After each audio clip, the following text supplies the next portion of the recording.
Os pilotos e as equipes da Fórmula 1 passaram boa parte desse domingo olhando para os céus, que está trazendo uma ventania agora que trouxe muita chuva, um período de pista seca e logo depois, muita chuva de novo, que foi moldando a história dessa primeira etapa do campeonato da Fórmula 1, que acabou sendo vencida pelo Lando Norris, com o Max Verstappen em segundo e o George Russell em terceiro. Gabriel Bortoleto, brasileiro que estava fazendo a sua estreia na Fórmula 1, foi uma das várias vítimas da chuva, né, nesse domingo aqui na Austrália. Ele bateu e não completou a corrida.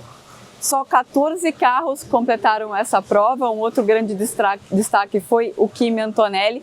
Kimi Antonelli, piloto da Mercedes, o piloto que está substituindo o Lewis Hamilton na Mercedes, foi o único estreante que acabou sobrevivendo por todo o final de semana. Ele, inclusive, deu uma rodada durante a corrida, mas conseguiu voltar para a pista e terminou na quarta colocação, ele que largou entre os últimos colocados. Isso porque, se você pegar os outros estreantes, o Oliver Behrman bateu ainda nos treinos livres e depois deu uma escapada no terceiro treino livre também. Depois, logo na volta de apresentação, o Isaac Hadjar também rodou e bateu.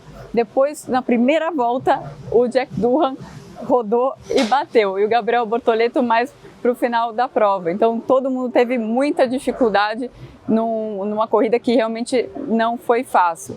Falando da corrida do Bortoleto, logo na primeira volta ele já começou a reclamar de problemas de freio.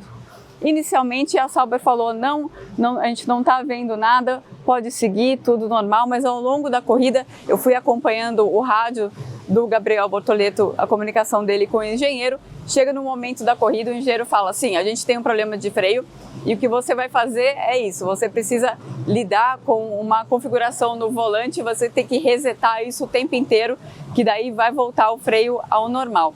Nesse momento, logo depois que é passada essa instrução para ele, poucas voltas depois, foi o momento justamente em que a chuva voltou e aí ele é chamado para os boxes. A Sauber, a equipe dele, mandou bem nesse momento, foi uma das equipes que logo chamaram os seus pilotos para o box. Ele entra, mas logo depois ele acaba batendo. E aí ele fala, logo que ele bate, desculpa, foi o meu freio. E depois eu falei com o diretor técnico da equipe, o James Key, e ele explicou que não. Ele disse que sim, o Gabriel teve problemas de freio durante toda a corrida e ele inclusive destacou a maneira como o Gabriel lidou com esses problemas por toda a corrida. Ele se disse muito impressionado com tudo o que o Gabriel fez nesse seu primeiro final de semana de Fórmula 1, mas o acidente em si não foi por causa do freio, até porque ele bateu numa curva em que não se usa muito freio de qualquer maneira. A equipe ainda está investigando, mas o próprio Gabriel falou, eu forcei demais. Porque ele estava tentando recuperar o terreno que ele tinha perdido por algo que não tinha sido culpa dele.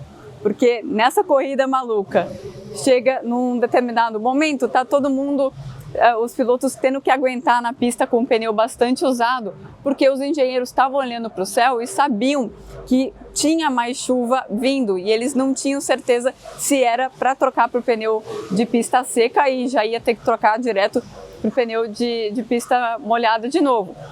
Nesse momento, o Fernando Alonso bate e é chamado um safety car. Nesse safety car, o Gabriel Bortoleto estava logo atrás do companheiro dele, o Nico Hülkenberg, 2 segundos atrás, 3 segundos atrás do Nico, e por isso ele teve que esperar a parada do Nico, perdeu um pouco de tempo aí. Nesse meio tempo, quando o Nico sai dos boxes, ele sai na frente do safety car. O carro do safety car pega o líder, que era o Lando Norris, e o Gabriel estava logo atrás do líder. Quando isso acontece, o piloto que fica atrás do líder é permitido que ele desconte essa volta que ele acaba perdendo. O Gabriel foi permitido que ele descontasse, mas ele não teve tempo de chegar no final do pelotão.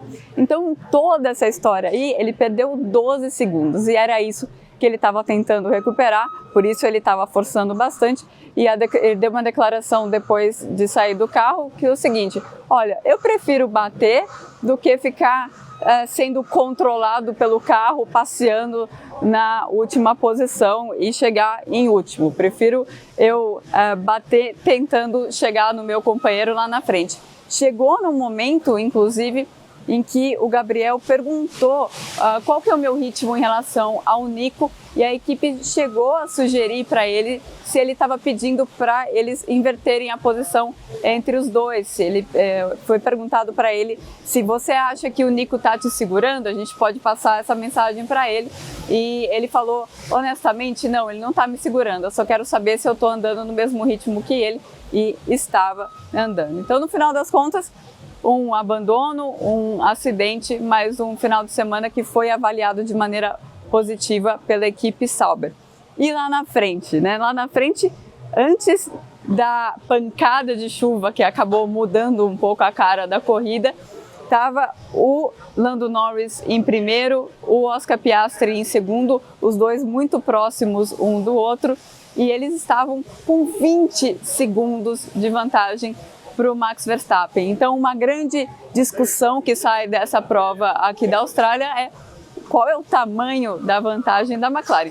Claro que a McLaren falando não, foram as condições, vamos ver o que acontece na próxima corrida, mas ficou realmente a impressão durante todo o final de semana que a McLaren tem uma vantagem e que é uma vantagem importante, até porque a equipe que todo mundo esperava que fosse aparecer como a segunda força, a Ferrari, não apareceu na classificação, os pneus deles derretendo no último setor, e durante a corrida também um ritmo muito ruim, os dois pilotos da Ferrari saindo bastante decepcionados dessa corrida, e a gente ouviu durante a corrida também muitos DRs entre o Charles Leclerc e o engenheiro, e principalmente o Lewis Hamilton e o engenheiro dele, o Ricardo Adami, que eles estão fazendo, claro, a sua primeira corrida juntos. É normal que eles batam um pouco a cabeça, mas eu perguntei para o Leclerc: vocês têm um problema de comunicação dentro da Ferrari? Ele falou: eu não vou falar isso com a imprensa, isso a gente conversa internamente. Mas clima muito ruim na Ferrari, por esse começo muito abaixo do que eles estavam esperando. O Hamilton chegou a liderar, mas ele chegou a liderar porque quando choveu ele não parou. Tem também essa questão de um erro de estratégia, de talvez tentar seguir na pista e arriscar, já que o ritmo deles era tão ruim. Eles estavam brigando ali com Williams, com Racing Bulls, realmente não é onde a Ferrari estava esperando brigar.